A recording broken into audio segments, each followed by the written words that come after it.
seorang teolog dari Jerman, di zaman Nazi Jerman, namanya Dietrich Bonhoeffer. Dia bilang begini, Christianity without discipleship is always Christianity without Christ. Kristen tanpa pemuritan sama dengan Kristen tanpa Kristus.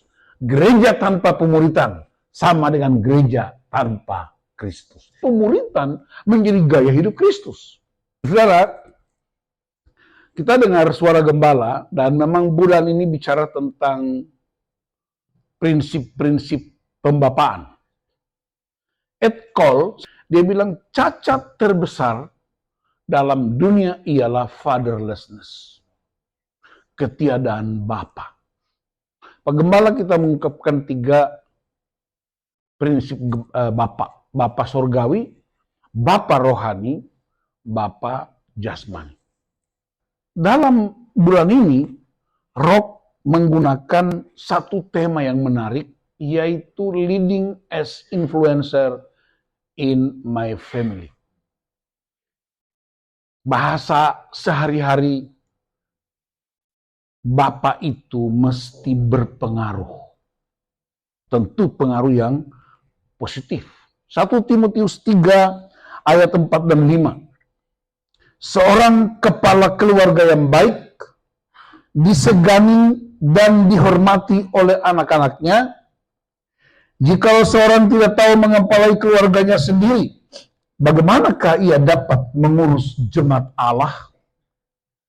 Teks ini adalah sebuah kriteria atau syarat yang ditetapkan untuk para pelayan di gereja. Tapi ternyata bukan hanya pelayan di gereja, tetapi dia mesti nampak dalam kehidupan pribadi dan keluarganya. Banyak orang melayani Tuhan di gereja luar biasa. Banyak orang dahsyat dalam marketplace, tapi ternyata keluarga mereka berantakan. Maka kita belajar untuk memulai segala sesuatu dari keluarga kita. Dimulai dari prianya. Nah, saya mau bahas hari ini tentang keluarga perjanjian. Ya. Keluarga perjanjian, kalau perjanjian selalu ada syarat-syaratnya. Perjanjian antara 2 atau lebih pihak. Ada persetujuan bersama, ada ikatan, ada pertukaran, dan ada dampak dari sebuah perjanjian. Dan ini berpengaruh terhadap prianya, istri, anak-anak, seluruh keluarga, bahkan sampai sebuah bangsa. Kita baca Mazmur 128 ayat 1-6. Berbahagialah setiap orang yang takut akan Tuhan, yang hidup menurut jalan yang ditunjukkannya. Apabila engkau memakan hasil jeripaya tanganmu, berbahagialah engkau dan baiklah keadaanmu. Istrimu akan menjadi seperti pohon anggur yang subur dalam rumahmu, anak-anakmu seperti tunas pohon zaitun sekeliling mejamu. Sesungguhnya demikianlah akan diberkati orang laki-laki yang takut akan Tuhan. Kiranya Tuhan memberkati engkau dari Sion, supaya engkau melihat kebahagiaan Yerusalem seumur hidupmu, dan melihat anak-anak dari anak-anakmu, damai sejahtera atas Israel. Amin. Ini teks yang disebut berkat holistik. Ini yang kemudian menjadi standar utama kalau seorang pria hidup takut Tuhan. Apa dampaknya? Perhatikan, dampaknya ialah keluarganya, istrinya, anak-anaknya, gereja, kota, bangsa, dan generasi-generasi berikut.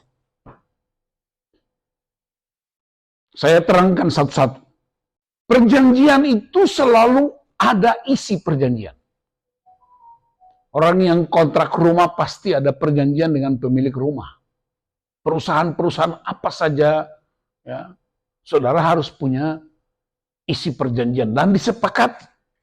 Dalam Mazmur 128 ada 5 prinsip. Yang pertama, tujuan perjanjian. Yang kedua, ada persetujuan dari pihak-pihak yang membuat janji. Yang ketiga, ada ikatan. Biasanya dalam dunia marketplace itu ada DP-nya, ada garantinya. Yang berikutnya ada apa? Pertukaran. Saya kasih uang, dia serahkan rumah itu untuk saya pakai. Dan seluruh perjanjian itu, dia punya dampak. Mari kita perhatikan, yang pertama, tujuan perjanjian Allah ialah memberikan kerajaan Allah di bumi.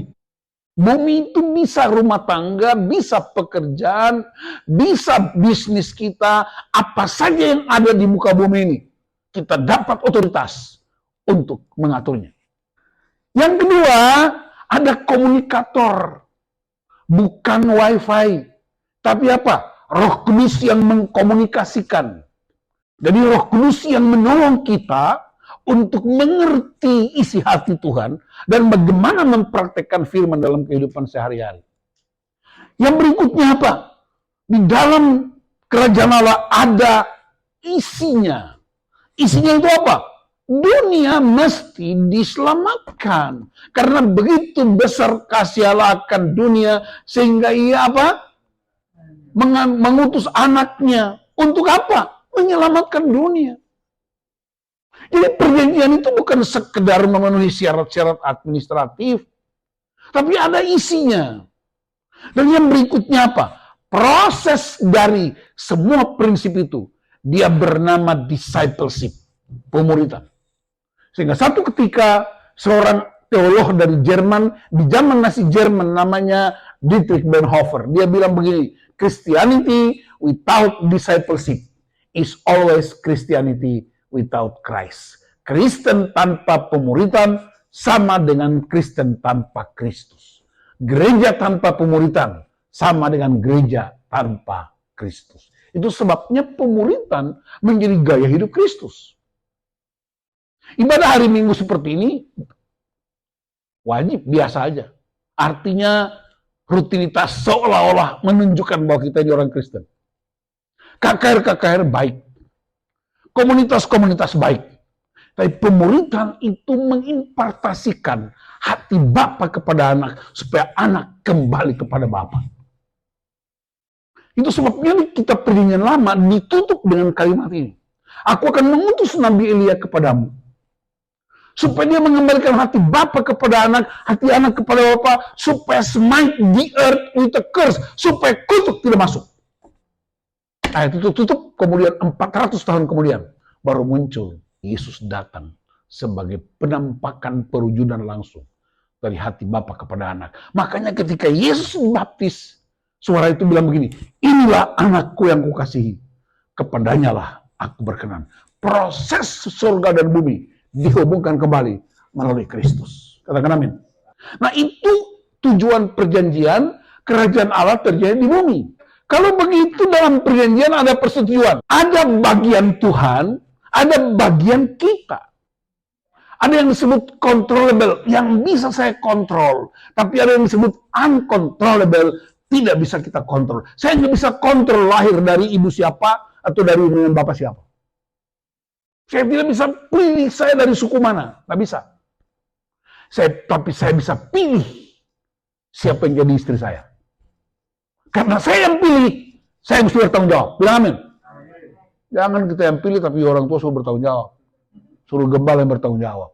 Berapa banyak keluarga yang masalah, tapi gembala yang repot. Sampai akhirnya hilang semua rambut gembala.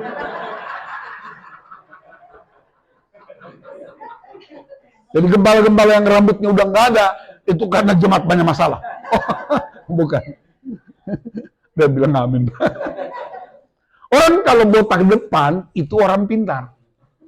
Kalau botak belakang, itu orang berpikir. Kalau botak depan ke belakang, dia pikir dia pintar.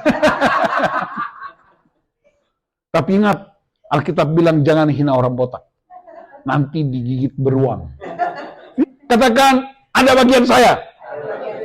Apa bagian kita menurut Mazmur 128? Dia bilang begini, berbahagialah setiap orang yang takut akan Tuhan, yang hidup menurut jalan yang ditunjukkannya. Berarti bagian kita ialah takut akan Tuhan. Bilang amin. Takut Tuhan itu bukan seorang penjahat, takut polisi, lalu dia kabur dan bersembunyi. Takut Tuhan itu bahasa lainnya rasa hormat, mengagumi otoritas Tuhan, mengagumi kedaulatan Tuhan.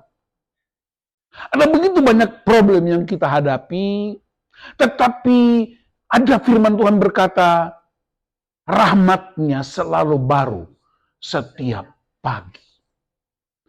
Ibu-ibu kalau bangun pagi yang dibikin apa selain berdoa? Buka kulkas, makanan yang semalam disimpan dipanasin lagi. Tapi rahmat Tuhan gak pernah di kulkas, selalu fresh dari sorga. Bilang amin. Rahmat Tuhan itu baru setiap pagi. Sampai tingkat itu kita mesti selalu bersyukur kepada Tuhan. Sekalipun, walaupun, bagaimanapun, apapun, Tuhan tidak pernah berubah. Takut Tuhan artinya Tuhan ada 24 jam dalam hidup saya. Takut Tuhan artinya Tuhan ada di dalam dapur saya ketika lagi masak. Maka tidak ada alasan untuk bersungut-sungut. Takut Tuhan artinya seorang pria di dalam mobilmu ada Tuhan. Sekalipun istrimu sama anak-anakmu tidak ikut di mobil itu. Takut Tuhan artinya perkataan kita, hidup kita 24 jam satu hari. Tuhan ada di dalam kita. Makanya ada lagunya kan, kiri kananku ada Tuhan. Kiri kanan artinya Tuhan ada 24 jam dalam hidup kita. Itu yang disebut warga kerajaan. Bukan warga kerajaan di dalam ruang ibadah. Tapi setiap hari kita jadi warga kerajaan. Amin. Kalau saudara pergi ke Amerika atau pergi ke Singapura, saudara harus tunjukkan paspornya. Ada visanya. Iya kan? Kerajaan Allah nggak pakai paspor, nggak pakai visa. Tapi dia pakai hati. Itu sebabnya Alkitab bilang, kerajaan Allah tidak terdiri dari makanan dan minuman. Tapi damai sejahtera, sukacita, kebenaran oleh Roh Kudus. Wow. Betapa dahsyatnya kerajaan itu. Apalagi persetujuan bagian manusia, bagian kita, taat pada firman Tuhan. Katakan, terima firman, lakukan, bagikan. Taat firman Tuhan. Tidak ada yang lebih hebat dari firman Allah. Apapun hikmat dunia, tidak pernah akan mengalahkan kebenaran firman Allah. Dan bahkan Allah menciptakan dunia pakai firman. Pada mulanya adalah firman. Segala sesuatu dari firman Allah. Tapi lihat berapa banyak gereja yang sekuler. Karena firman tidak lagi berkuasa. Dan yang ketiga, bagian kita ialah bangun mesbah pribadi dan keluarga. Mesbah itu bukan rajin ke gereja. Mesbah itu bukan rajin untuk baca Alkitab. Mesbah itu private room. Tidak terlihat. Tidak perlu dipamerkan. Mesbah itu hanya hubungan Anda dengan Tuhan. Itu sebabnya Daud waktu menyembah, dia disaksikan oleh beberapa ekor domba di padang gurun. Tapi begitu dia naik ke atas panggung, dunia berubah. Kenapa? Dia punya mesbah. Mesbah bukan soal tempat. Mesbah itu hubungan. Amin. Nabi-nabi perjanjian lama semua bangun mesbah. Musa bangun mesbah. Nuh bangun mesbah. Anak-anak Abraham tuh bangun mesbah. Termasuk Abraham bangun mesbah. Daniel bangun mesbah. Yosua bangun mesbah. Di perjanjian baru, Yesus tidak bangun mesbah. Murid-murid tidak bangun mesbah. Paulus tidak bangun mesbah. Tapi hidup mereka jadi mesbah itu sendiri. Dan Tuhan sediakan mesbah buat kita. Supaya kita punya hubungan dengan dia. Apa itu? Salib adalah mesbah yang disediakan Allah. Supaya engkau bisa punya hubungan pribadi dengan Tuhan. Katakan amin. Itu sebabnya hampiri salib itu. Apa problemmu? Hampiri salib. Karena di salib itu ada jalan keluar. Yang ketiga, bagian Tuhan. Ayat 2. Apabila engkau memakan hasil jerih payah tanganmu, berbahagialah engkau dan baiklah keadaanmu. Lihat ayatnya. Karena ayat 1 bilang apa? Blessed every man. Ketika orang takut akan Tuhan, diberkatilah orang takut Tuhan, hidup dalam firman-Nya. Ayat 2 bilang apa? Apabila engkau memakan hasil jerih tanganmu, berbahagialah engkau dan baiklah keadaan. Ini yang disebut ekonomi kita diberkati. Diberkati bukan seperti Elon Musk atau seperti presiden, tapi Anda menikmati secukupnya, kebutuhan tiap hari terpenuhi. Tapi juga sehat walafiat. Bahasa Hokiannya itu sehat walafiat. Amin. Perhatikan berkatnya itu holistik. Ekonomimu diberkati. Kesehatanmu pulih. Baiklah keadaanmu. Ayat 3 bilang apa? Istrimu, hai bapak-bapak, istrimu akan menjadi seperti apa? Pohon anggur yang subur dalam rumah. Haleluya. Coba bapak saling tanya, istrimu seperti pohon apa? Ada yang bilang, Pak, istriku itu seperti pohon onak dan duri. Istriku seperti pohon rambutan, pohon durian. Kenapa anggur dipakai sebagai metafora menerangkan istri seperti pohon anggur? Kalau suaminya takut Tuhan, istri seperti pohon anggur. Karena pohon anggur itu, buahnya, isinya, itu kemuliaan orang Israel. Makanya ingat pesta pernikahan di Kana. Yang habis apa? Anggur. Itu kegelisahan luar biasa. Kepala pestanya nggak tahu. Tapi Maria tahu. Karena Maria itu borunya pesta itu. Tahu dari mana? Maria tinggal di dapur. Ketika anggur habis, Maria nggak panik tuh. Maria nggak perlu cari pamannya, cari tulangnya, nggak usah. Maria cari siapa? Yesus. Kok Maria tahu? Tahu dong, sejak di kandungan dia udah tahu siapa Yesus. Tapi dia simpan rahasianya 30 tahun. Dia baru buka ketika pernikahan. Berarti apa? Tuhan peduli dengan pernikahan. Pernikahan yang sehat akan membuat gereja jadi kuat. Bilang amin. Gereja yang kuat akan mengubah kota dan bangsa. Maria cuma bilang sama Yesus, mereka kehabisan anggur. Itu hati seorang wanita. Kenapa? Malu Pak kalau anggur habis. Pesta belum selesai, anggur habis. Mempermalukan keluarga. Maria sebagai boru langsung ambil tindakan. Dia nggak perlu cari tukang pesta, dia nggak perlu cari kepala pesta. Dia cari Yesus. Anggur habis. Hanya itu permohonan dia. Makanya bapak, ibu-ibu, terutama ibu-ibu, kalau ada problem-problem rumah tanggamu, nggak usah cari presiden. Dia lagi sibuk urus IKN. Nggak usah cari Pak Prabowo, dia lagi sibuk persiapan pelantikan. Nggak usah cari Pak Gembala, dia lagi sibuk bagaimana cara menanam rambut. Nggak usah cari saya lagi sibuk siapkan khotbah untuk berkeliling. Cari siapa? Yesus. Atau bilang apa sama Yesus? Anggur pernikahan kami habis. Dan dia akan isi ulang cawan yang kosong itu. Amin. Anak-anakmu pernikahan mereka ada masalah, nggak usah lah potong babi. Cari Yesus dan bilang, anggur pernikahan anak-anak kami kering.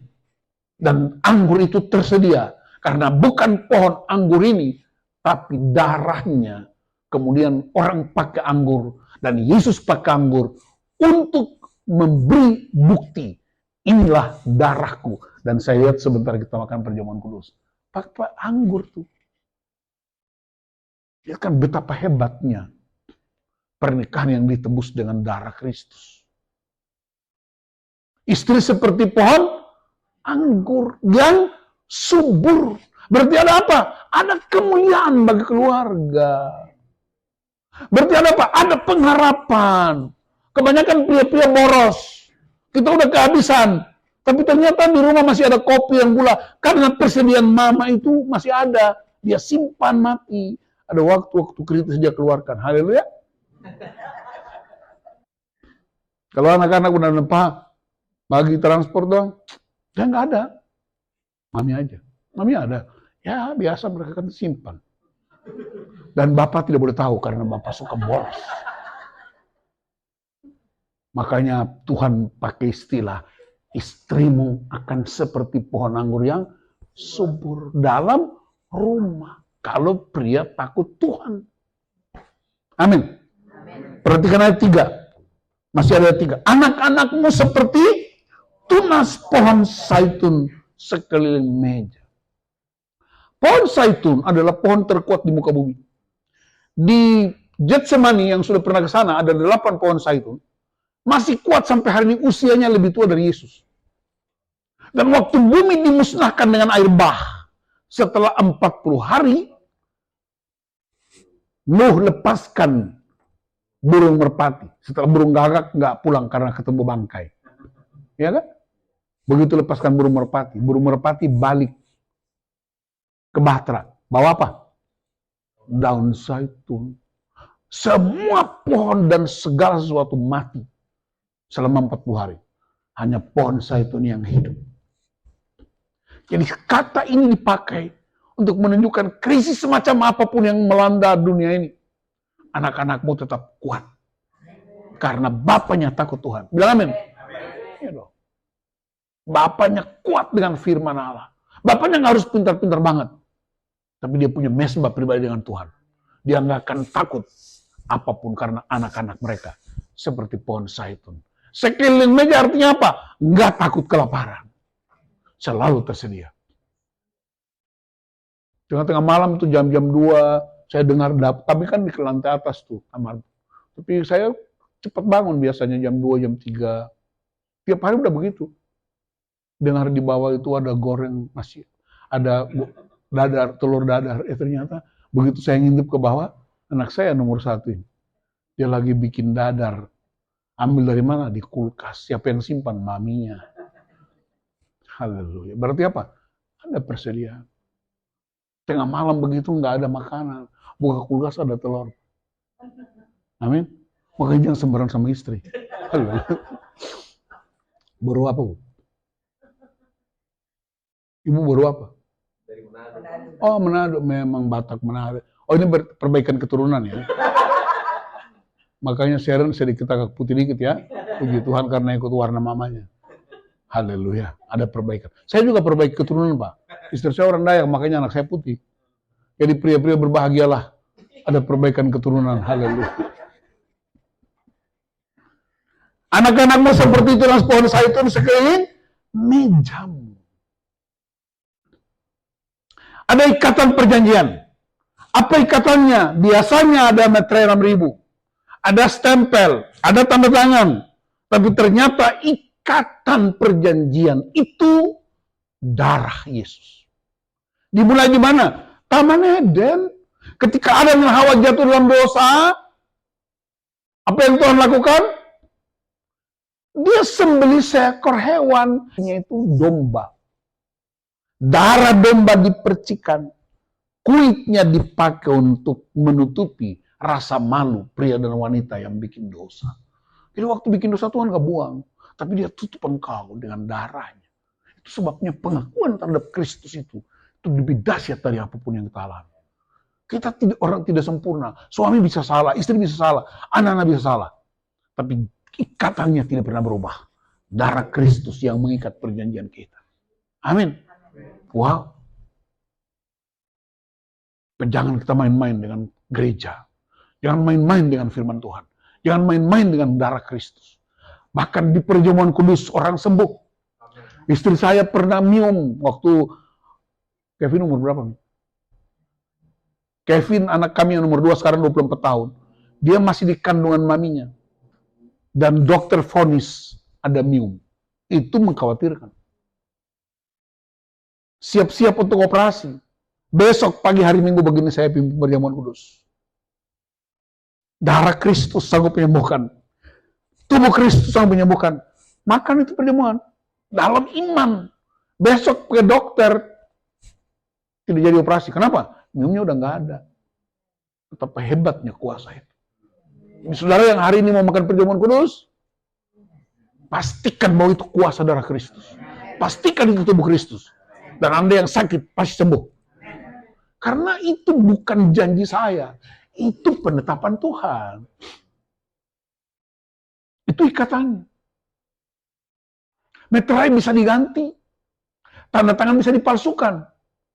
Tapi darah Kristus tidak ada yang bisa palsukan. Karena dia segar terus dari sorga. Saya ingat, saudara, saya mau tutup ya. Ada sebuah kisah menarik. Saudara pernah dengar David Livingstone? David Livingstone ini adalah seorang penginjil terkenal. Dia itu sakit-sakitan. Ya, ini kisah nyata yang mengubah dunia, termasuk mengubah saya. David Livingstone ini, dia sakit-sakitan, obatnya itu minum susu domba putih. Jadi kemanapun dia pergi, harus ada domba putih yang dia bawa. Kenapa? Susunya diambil. Satu kali Tuhan suruh dia pergi ke daerah Afrika untuk menangkan jiwa di sana. Dan dia pergi, penyakit tidak menghalangi dia untuk menangkan jiwa. Masuk ke mana? Daerah kanibal. Tahu kanibal? Itu orang makan orang. Nah, waktu sampai di sana, di Afrika itu, orang Afrika itu rata-rata kulit hitam. David Livingstone ini orang kulit putih. Wih, ini pasti dagingnya enak dong. Tapi David kan datang dengan doa, dengan tim yang menyertai dia. Dia naik perahu rawa-rawa sampai datang ke tempat. Karena Tuhan suruh, dia bilang, nggak mungkin Tuhan suruh saya untuk mati. Tuhan pasti sertai dong. Kan Tuhan bilang, kemanapun, aku akan menyertai engkau. Tuh dia pegang teguh janji Tuhan. Sampai di daerah kanibal, dia ditangkap oleh orang-orang kanibal, kasih masuk ke sebuah kandang untuk tunggu waktunya dieksekusi. Apanya dieksekusi? Mesti ada upacara. Mereka kayak upacara voodoo, tahu ya? Nah, jadi mereka menari-nari karena siap-siap untuk menyembelih David Livingstone. Domba putih besar ini. Tiba-tiba kepala sukunya bilang begini, Master, saya nggak bunuh kamu. Kan berubah itu. Kehadiran seorang pria takut Tuhan itu mengubah paradigma. Anda nggak usah khotbah, Anda hadir aja orang berubah. Karena itu penyertaan Tuhan. Hadirat Tuhan itu hebat sekali. Nah, kepala kanibalnya bilang begini, nggak jadi. Kami nggak jadi potong kamu, bunuh kamu. Tapi saya mau. Domba putihnya aja. Lihat cara Tuhan menyelamatkan sebuah bangsa. Cara yang ajaib. David Livingstone bilang apa? Tidak bisa, bos. Kamu ambil domba putih ini sama dengan ambil nyawaku. Karena aku hidup karena domba putih ini. Susunya. Apa yang terjadi? David bilang, kalau begitu kita bikin pertukaran. Mau tukar? Tukar apa? Raja kanibal itu punya tradisi. Setiap kali dia berdiri, dia pegang tongkat. Dia kalau angkat tongkat, seluruh masyarakat kanibal itu berdiri. Dia turun tongkatnya, semua duduk. Jadi semua terikat pada tongkatnya. Ini kisah nyata di abad-abad awal. Afrika dimenangkan. Kalau begitu kita bikin tukaran dong. Apa yang mau tukar? Maju. David Livingstone bilang, saya mau kasih domba putih, tapi kita tukar. Cara tukarnya apa? Sini saya kasih contoh. Kedua-duanya bikin tangan. Pak Gito boleh maju ke depan. Kita bikin ilustrasi. Ini suku kanibal. Saya David Livingstone. Berhadapan, Pak. Tapi tangannya begini. Nah, kenapa? Tangannya kepala suku itu dipotong sedikit pakai pisau, darahnya keluar. Ini saya juga keluar. Darah ditempelkan. Kita bikin janji. Darah menjadi bukti. Semua yang aku miliki, aku serahkan. Tapi apa yang raja miliki, serahkan. Raja kan pingin domba putih. Setuju? Setuju. Apa buktinya? Darah kita nempel. Darahmu sudah jadi darahku, darahku jadi darahmu. Sekarang aku kasih domba putih. Raja tanya, terus aku kasih apa? Aku minta tongkatmu. Apa? Tongkat ini otoritasku. Kan kita udah janji darah. Aku kasih domba putih. Janji kita apa?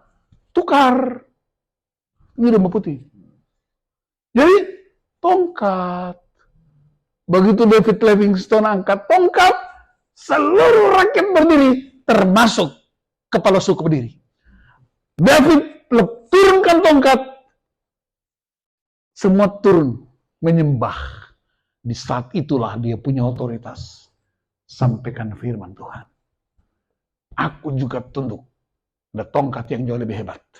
Tongkat itu bernama salib. Dan suku kanibal bertobat terima Yesus.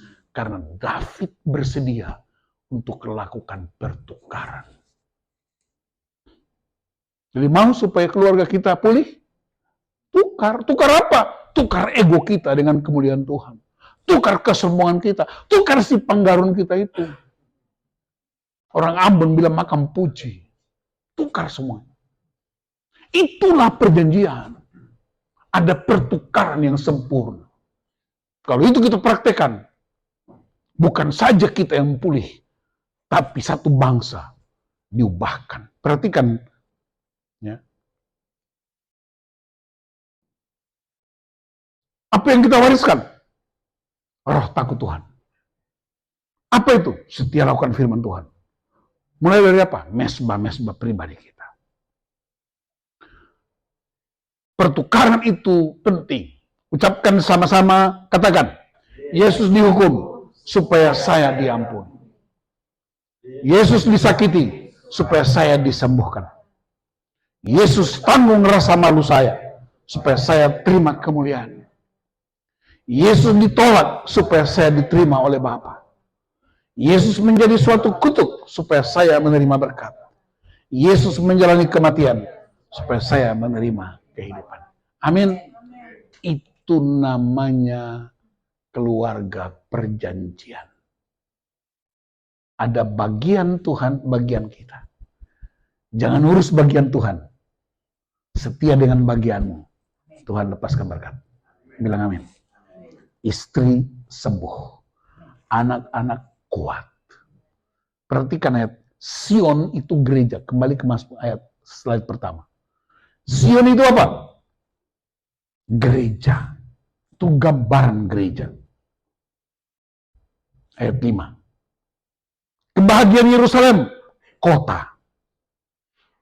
Israel, bangsa.